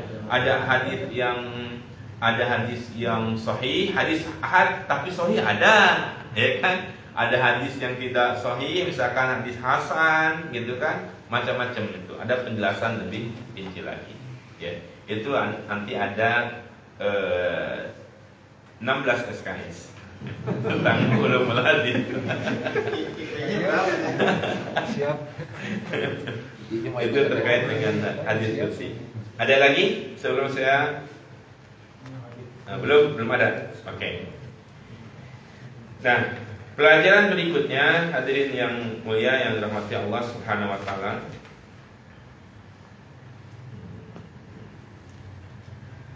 Mahwal ihsan. Apa itu ihsan? Tadi sebutkan bahwa ihsan itu adalah anta budallaha ka'annaka tarahu fa illam yakun tarahu fa innahu yaraka. Beribadahlah engkau kepada Allah seakan-akan engkau melihat Allah. Jika engkau tak mampu melihat Allah, dan realitasnya manusia tak mampu melihat Allah, ya, fa innahu yaraka, maka sungguhnya Allah melihat. Jadi ikhlas ini, ihsan ini adalah muraqabah, senantiasa taqarrub, senantiasa diawasi oleh Allah Subhanahu wa taala. Ya. Dan di dalam ihsan ini ada unsur al-ikhlasu wal itqan. Ada unsur keikhlasan dan penuh perhatian. Ya, jadi orang yang ihsan ini ya harus ada di dalamnya itu keikhlasan. Dia sholat semata-mata karena ikhlas karena Allah Subhanahu wa taala. Kenapa? Malulah kalau dia tidak ikhlas karena Allah. Kenapa? Karena ibadahnya, amalnya, gerakan-gerakannya diawasi oleh Allah Subhanahu wa taala. Dan gerakan yang diawasi oleh Allah itu bukan hanya gerakan zahir, tetapi lintasan batin juga tersingkap di hadapan ilmunya Allah Subhanahu wa taala. Maka untuk sampai pada derajat ihsan, ikhlas, itqan, ya tadi itu ada unsur-unsur itu, ini perlu mujahadah, perlu apa istilahnya riyadhah, perlu latihan, ya, perlu keseriusan, kesungguhan. Ya, ikhlas itu ya perlu dilatih juga kan, gitu ya. Dan ikhlas itu bukan berarti hanya mengandalkan perasaan, ya. Ikhlas itu juga harus ditopang dengan ilmu, ya. Kalau ikhlas tidak ditopang dengan ilmu, hingga akhirnya ukurannya itu adalah ukuran agama itu bukan ukuran hukum syarat jadinya. Hukumnya ukurannya adalah ukuran perasaan. Itu bahasa bahaya juga. Contoh misalkan kalau syariat ini diserahkan hanya kepada perasaan, oh saya mah ikhlas sudah. Kenapa? Kasusnya gimana? Iya, saya ini kan dapat warisan 10 miliar Ustaz. Iya. Misalkan ya. Ini saya didolimi sama saudara-saudara saya. Ya udah enggak apa-apa Ustaz. Saya ikhlas, biarin aja. Ntar di akhirat kita hitungannya gitu ya. Itu bukan ikhlas, itu nyelakain orang. Ya kan? Harusnya pakai hukum syara ketika dia memproses warisan itu, dia menuntut haknya, ya, dia menasihati saudara jangan melakukan kezaliman, walaupun kemudian ada sengketa di sana, maksudnya bentrok dengan saudaranya, itu bagian dari keikhlasan. Kenapa? Karena perintah syariat itu ya orang tersebut harus ingetin kan begitu kan? Orang tersebut perintah syariat jika melihat kemungkaran ya dihentikan kemungkaran itu. Ketika melihat seseorang melakukan kezaliman ya diingatin jangan melakukan kezaliman. Saudara kita sendiri melakukan kezaliman kepada kita ya jangan ya udah nggak apa-apa, jangan nasihatin, ini hak saya, hak kamu mana, hak saya mana, begitu kan? Nah, ketika kita melaksanakan perintah Allah syariat kemudian ada gesekan sebagai akibat dari melaksanakan syariat itu, yaitu permasalahan yang lain. Ketika dalam batas tertentu kemudian kita tidak bisa mengambil hak kita, nah begitu ya, itu di luar permasalahan. Tapi jangan dikit-dikit ikhlas, dikit-dikit ikhlas. Itu kadang-kadang definisi ikhlas itu sebagai salah satu pembenaran kita lari dari menyelesaikan permasalahan. Itu kan dikit-dikit ikhlas, dikit-dikit, padahal nggak seperti itu, ya. Nah, ihsan ini tadi ka'annaka tarahu, ya, seakan-akan kamu melihat Allah. Jika kamu tidak melihat Allah, Allah melihat kamu, ya. Singkatnya seperti itu. Nah, berikutnya adalah as-sa'atu wa amaratiha, ya, as-sa'atu wa amaratuha. Kiamat dan ciri-cirinya. Nah, ciri-ciri kiamat tadi seperti yang disebutkan adalah fasadul zaman wa dhaful akhlaq. Rusaknya zaman dan lemahnya akhlak. Di mana haitsu yaktaru uquqal aulad wa mukhalafatihim li abaihim wa yu'ammadunahum mu'amalat as-sayyid li abidihi, ya. Jadi banyaknya ya anak yang memperlakukan orang tua mereka sebagaimana perlakuan muamalah transaksi bisnis antara majikan dengan pembantunya gitu ya. Tapi ada juga yang bertanya, Ustaz, kebetulan ibu saya tinggal juga di rumah saya, Ustaz. Ya, terus gimana? Saya kerja, terus istri saya juga kerja. Jadi yang ngurusin, yang ngomong anak dari pagi sampai sore, yang nyuci baju gitu. Nah, ibu saya juga. Tapi ibu sayanya ikhlas juga, Ustaz. Maklum nak ke cucu, gimana jawabnya panjenengan, gimana jawabnya? Ayo jawabnya gimana tuh? Kan ikhlas kita nggak tahu ya ikhlas. Ya kalau kita ini sayang sama ibu kita, jangan lakukan seperti itu. Jadikanlah ibu kita itu sebagai seorang manajer. Jadi jangan sebagai pembantu nyuci, gosok, jangan. Kasih pembantu. Iya, kasih pembantu. Mama di sini sebagai manajer. Wah, begitu. Kan gitu kan? Jadi ngatur-ngatur, jangan ibunya sendiri yang gantiin popok bayinya ya. Tahunya mereka itu bersih saja. Ada yang melayani ya. Dan kalaupun ibu kita ini sayang sama cucunya, pastilah gantiin popok itu pasti itu ya. Karena sekelas kakek saja ya tadi kemarin ya pada Jumat ya setelah pengajian, ketika habis sholat ini, bukan sholat Jumat, hari Jumat malam setelah kultum taraweh ya, setelah kultum taraweh saya ngobrol dengan beberapa DKM di salah satu kompleks di Tangerang depan Puspem Kehakiman. Beliau cerita, bapak saya ini punya anak 13. Bapak saya ini punya anak 13. Seumur-umur belum pernah itu nyebokin atau gantiin popok anak-anaknya. Tapi gila dia punya cucu, mau dia nyebokin. Jadi kakek itu saking sayangnya sama cucu, kadang-kadang sesuatu yang belum pernah dilakukan selama berpuluh-puluh tahun dilakukan buat cucunya, nyebokin cucunya, gantiin popok. Padahal dia punya anak 13 belum pernah nyebokin seumur-umur gitu. Itu saking sayang kakek, apalagi nenek.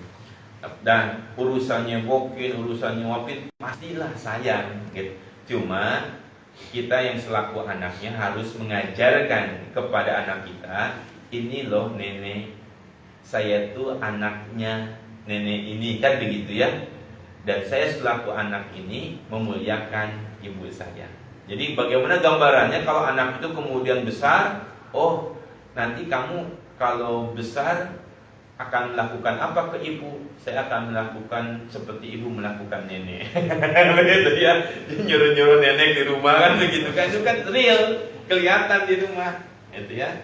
Jadi ya selayaknya ada pembantu, asisten rumah tangga yang kemudian membantu berjalannya proses itu. Ibu kita ya hanya ngontrol-ngontrol saja begitu ya. Jangan diperlakukan seperti pembantu.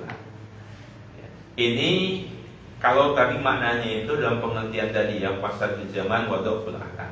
Adapun makna yang kedua tadi itu terjadinya penaklukan negeri sehingga kemudian terjadi bergulirnya hukum perbudakan, dan hukum perbudakan itu seorang hamba saya perempuan boleh digauli oleh majikannya, dan anaknya ketika lahir adalah dihukumi sebagai orang yang merdeka gitu ya, mengikuti derajat sayyidnya atau majikannya.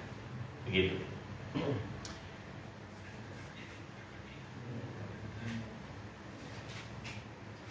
Nah, baik. Silakan. Sampai sini dulu penjelasan yang saya nukilkan, tidak semuanya, tetapi ini mewakili poin-poin penting di dalam kitab ini. Penjelasan hadis yang kedua tentang pengertian Islam, iman, dan ihsan. Ya, Allah a'lam. Silakan jika ada yang mau didiskusikan atau tambahan. Nah, dari ciri-ciri akhir zaman tadi udah terjadi kan kayak ada budak melahirkan majikannya, terus penggembala yang miskin membangun gedung di tanah Arab itu. Terus ada lagi persepsi yang kita nih nggak sampai 1400 tahun lagi. Itu kira-kira gimana? Maksudnya dalam artian ini prediksi-prediksi itu persentasenya sejauh apa gitu? Perlu yang ada kan beberapa ustadz tuh yang banyak menyatakan kan, wah ini kita tahun ini kiamat. Nah, gitu kan, wah serem juga nih kan. Gitu. Ya, tapi banyak juga ustadz-ustadz yang membantah. Akhir zaman, gitu ya. Gimana? Soalnya kan kalau dari ciri-cirinya kan udah terjadi semua nih gitu kan, gitu saat ini. Ya, pertama kita kan yakin bahwa hari kiamat itu sendiri adalah perkara yang pasti datang, ya kan? Dalilnya banyak, ada surat Al-Qiyamah, ya kan? Kemudian ada surat Al-Qari'ah, Al-Qari'ah, Mal-Qari'ah, dan seterusnya itu ya. Nah, sesuatu yang pasti terjadi itu hakikatnya adalah dekat. Ya, bagi seorang yang beriman, sesuatu yang pasti terjadi hakikatnya adalah dekat. Kenapa? Karena pasti terjadi. Ya. Nah, kemudian apa ciri-cirinya? Ciri-cirinya kemudian ada berbagai indikasi-indikasi tadi kan. Di dalam hadis ini disebutkan seorang ibu melahirkan sayyidnya sendiri, kemudian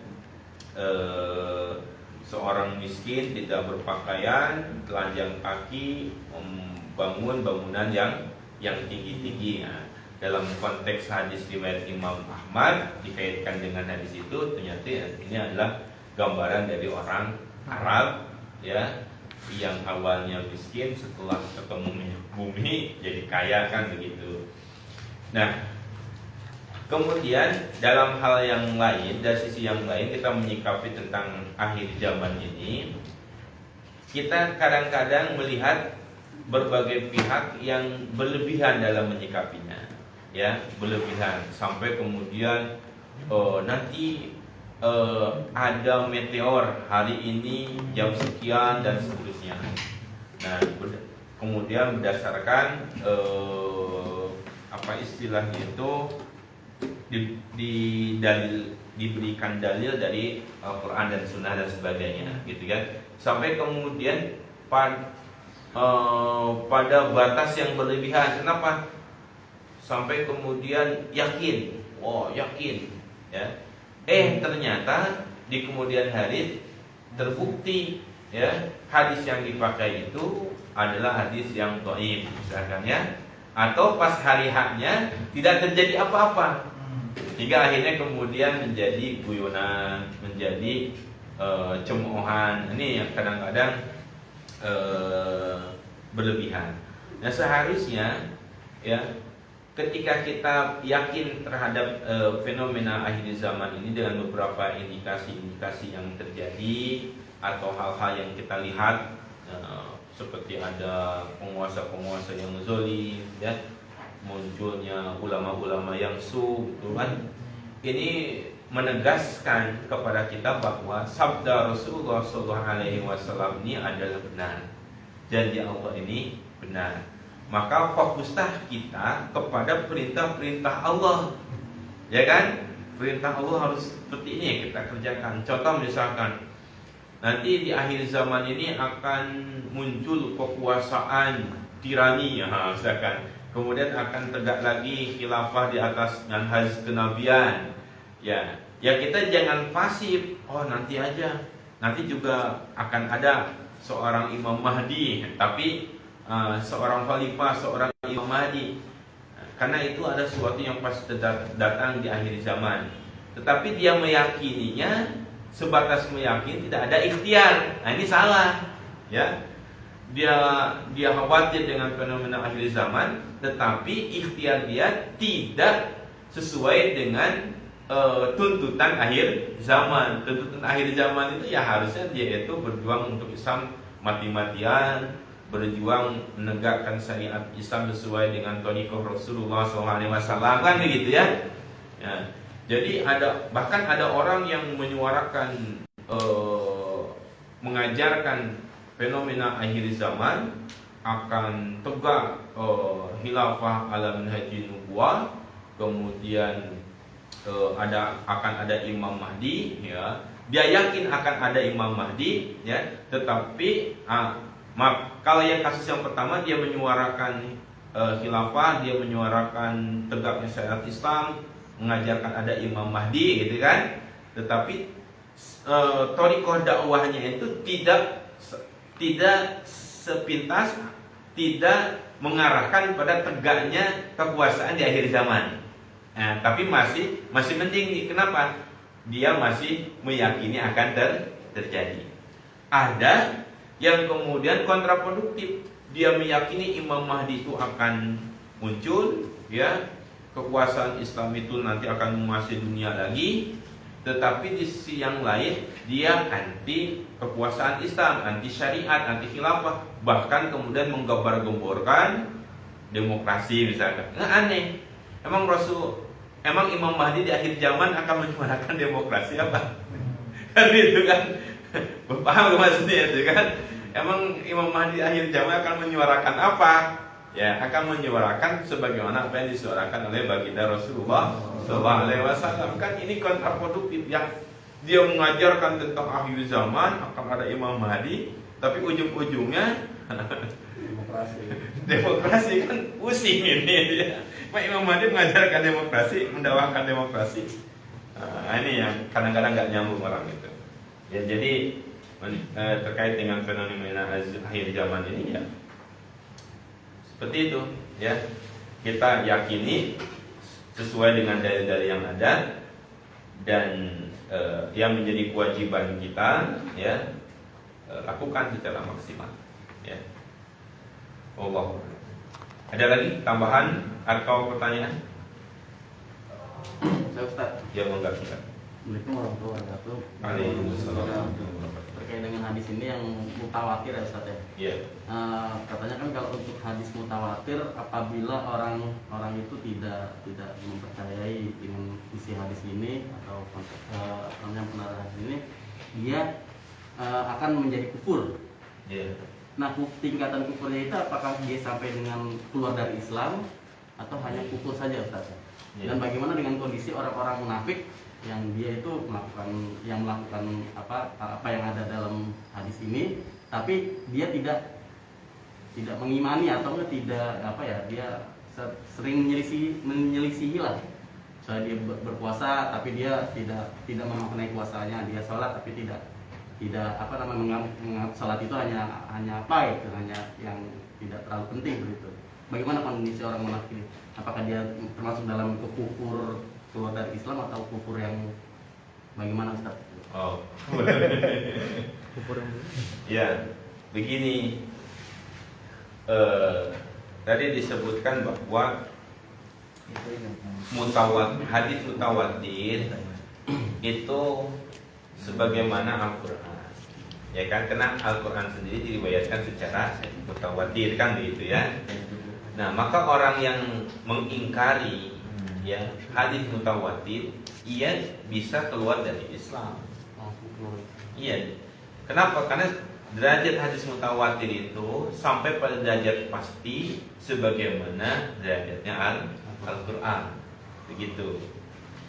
Nah, kemudian terkait dengan kandungan hadis ini, tadi kan disebutkan sholat, zakat dulu kan, zakat, sholat, terus dengan amalan dohir yang termaktub dalam rukun Islam. Nah, sekarang ada orang yang meninggalkan sholat misalkan. Nah, terkait dengan meninggalkan sholat ini kan para ulama terjadi khilaf, ya, terjadi ikhtilaf. Ada yang menghukuminya kafir, ya, sebagaimana pendapatnya Imam Ahmad. Jadi menurut Imam Ahmad, orang yang meninggalkan sholat itu dihukumi kafir, dihukumi murtad langsung. Menurut Imam Ahmad, ya. Sedangkan menurut Imam Abu Hanifah, Imam Syafi'i, itu dihukumi murtad itu, dihukumi kafir itu dengan catatan. Dalil yang dipakainya itu ya sama. Di antaranya hadis sahih riwayat Imam Muslim. Jadi al-ahdu bainana wa bainal mu'min as-shalah. Faman tarakaha faqad kafara. Perjanjian antara seseorang dengan diriku, antara kami dengan seseorang, ya, itu adalah sholat.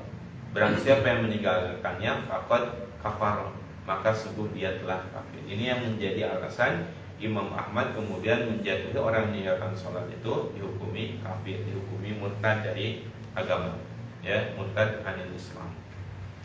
Sedangkan Imam Syafi'i menghukumi dia itu bisa jatuh pada derajat murtad jika jahida anil wajibat, ya, dia itu mengingkari akan kewajibannya, ya. Jika dia ditanya kenapa kamu tidak sholat, sholat nggak wajib, nah, dia mengingkari kewajibannya, maka dia dihukumi murtad dari agama.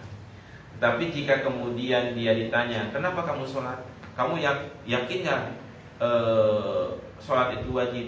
Saya yakin sholat itu wajib, cuma malas, ya Allah malas bawaannya, gitu kan. Nah, ketika dia malas seperti itu, dia dihukumi fasik. Dihukumi apa? Fasik, pendosa besar, dihukumi fasik.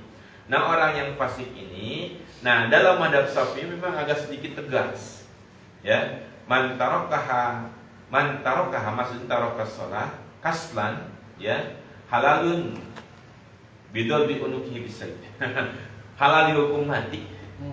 Kalau menurut Imam Syafi'i dan madhabnya, orang meninggalkan sholat karena malas-malasan, ya, dia tidak bertobat, ya, sampai boleh ditakjir pada tingkat yang hukuman paling berat, yaitu dihukum mati. Kenapa? Karena dia telah merusak syiar-syiar agama.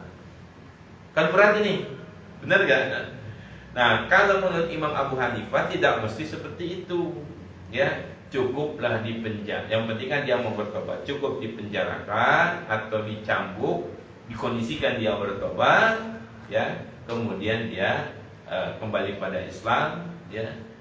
Kemudian bebaskan lagi, tidak dipenjara lagi. Itu menurut Imam Abu Hanifah. Cuma kan nanti ini kan dikembalikan kepada kebijakan qadhi, Nah, hakim yang mana? Hakim dalam pengadilan Islam, bukan hakim dalam pengadilan sekarang. Kenapa? Karena urusan sholat ini tidak diatur. Diatur dalam, nggak ada aturannya dalam sholat ini, ya. Jadi di dalam pengadilan Islam terkait dengan sholat ini, orang yang meninggalkan sholat akan dirinci. Jika dia meninggalkan sholat karena mengingkari kewajibannya, maka masuk kepada had murtad, ya, masuk kepada kategori hudud, pasal hudud. Man baddala dinahu faqtuluhu. Itu hadis yang dipakai nanti adalah hadis Imam Muslim. Barang siapa yang mengganti agamanya, maka bisa dihukum mati. Kan berat nih. Baru 2 hadis aja udah bicara hukum mati lagi radikal. Enggak, pengaturannya ada seperti itu. Nanti kalau masih penasaran, nanti kita bicara lebih banyak lagi, ya. Karena ketika dia sudah berislam, ya dia harus serius, harus terikat dengan konsekuensi keislamannya, ya. Nah, dalam pengadilan Islam kan nanti ada hudud, ada jinayat, ada ta'jir, ada mukhalafat, kan itu ya. Nah, ketika seseorang tersebut masih meyakini sholat, ya, tetapi dia malas-malasan, fasik, gitu ya, berbuat dosa, maka dimasukkan kepada bab takjir. Bab takjir, hukumannya boleh dari yang terendah, mulai dari penjara sampai yang terberat. Tadi itu hukum mati. Tapi itu nanti akan dikaji di pengadilan dan diputuskan oleh hakim sesuai dengan kadar beratnya pelanggaran yang dilakukan. Kategori tadi tidak dimasukkan ke dalam kategori hudud, tidak dimasukkan dalam kategori jinayat. Hudud itu ada 7. Nah, ini berat lagi nih masalahnya. Jinayat itu nanti berat lagi itu. Jadi tidak dimasukkan kategori hudud, tidak dimasukkan kategori jinayat. Ya. Nah, seperti itu. Jadi itu ya. Cuma permasalahan sekarang gini, Pak Rahman lapor ke Pak Polisi, ke Pak Aparat. Pak, saya mau bikin BAP. Ya. Atas nama, boleh pinjam KTP-nya? Dari tulis KTP.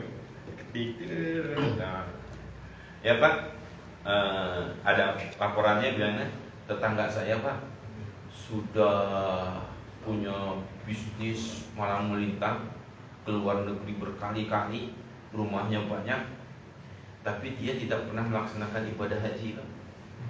Terus dia suka meninggalkan sholat, pas puasa juga dia makan-makan undang yang teman-temannya di siang hari, padahal dia muslim.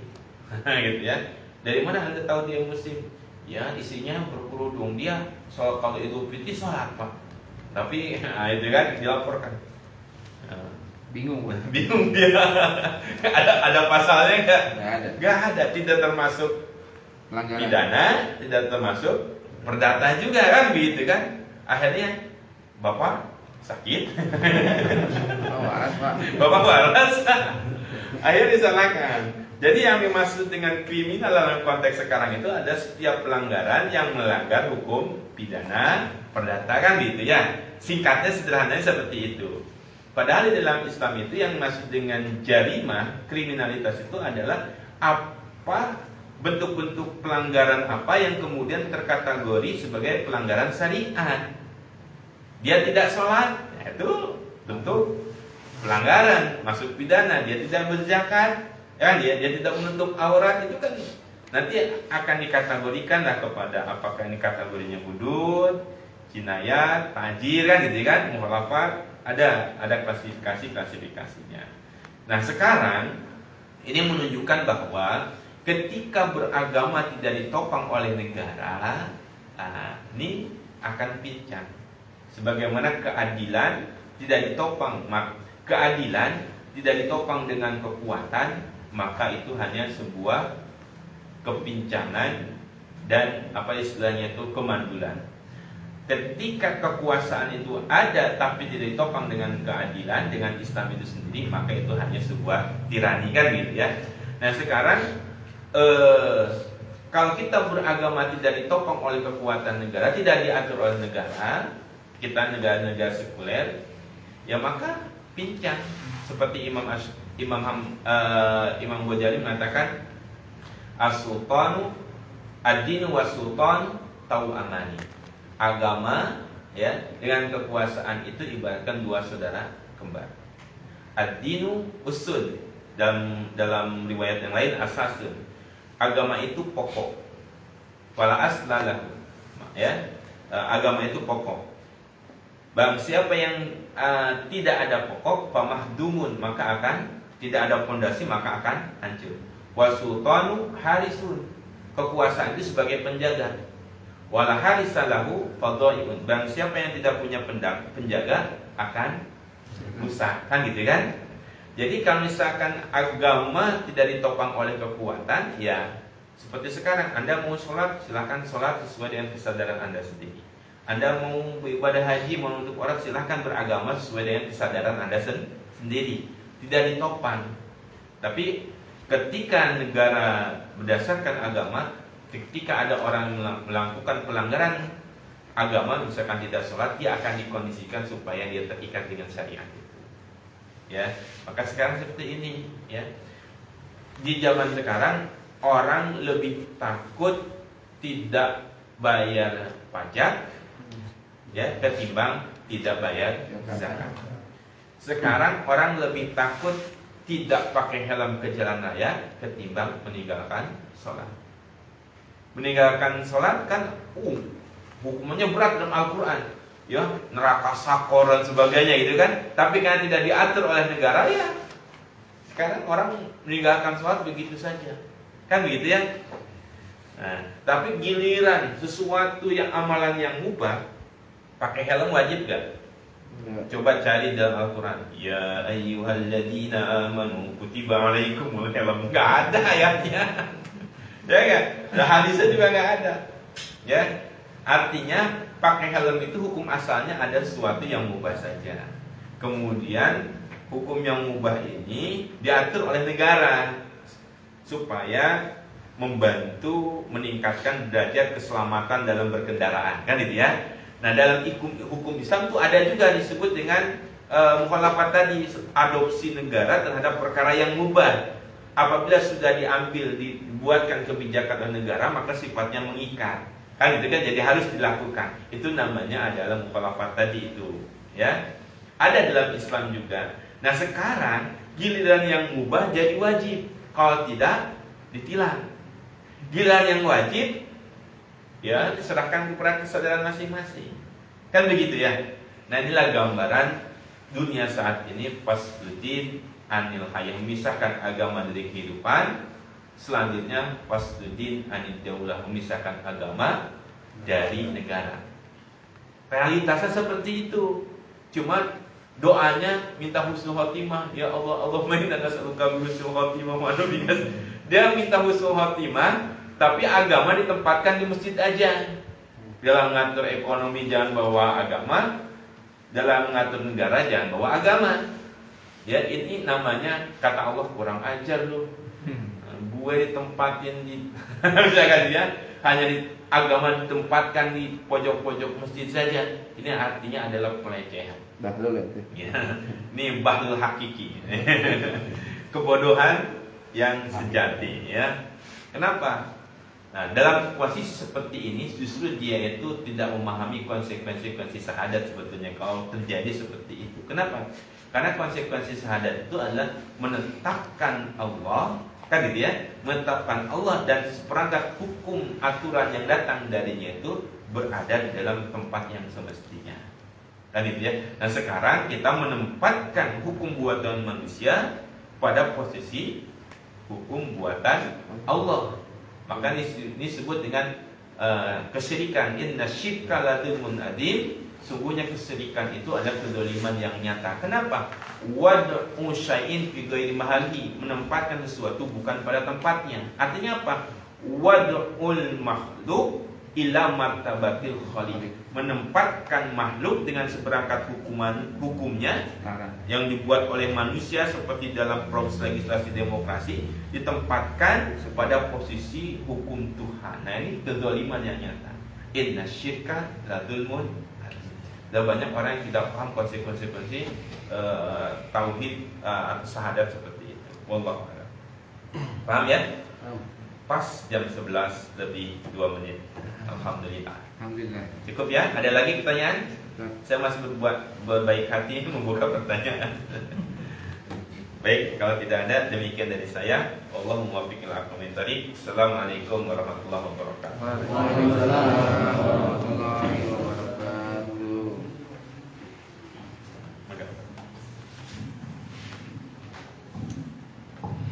Alhamdulillahirrahmanirrahim.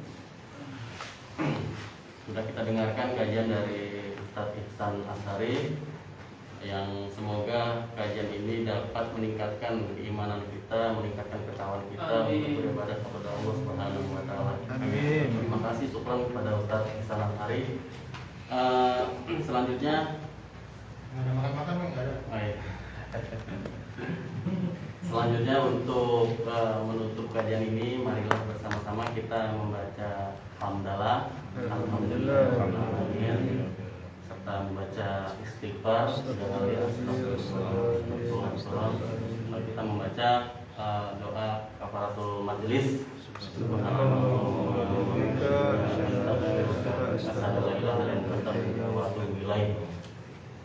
Demikianlah kajian hari ini telah selesai. Lebih kurangnya kami mohon maaf. Wabillahi taufiq wal hidayah. Assalamualaikum.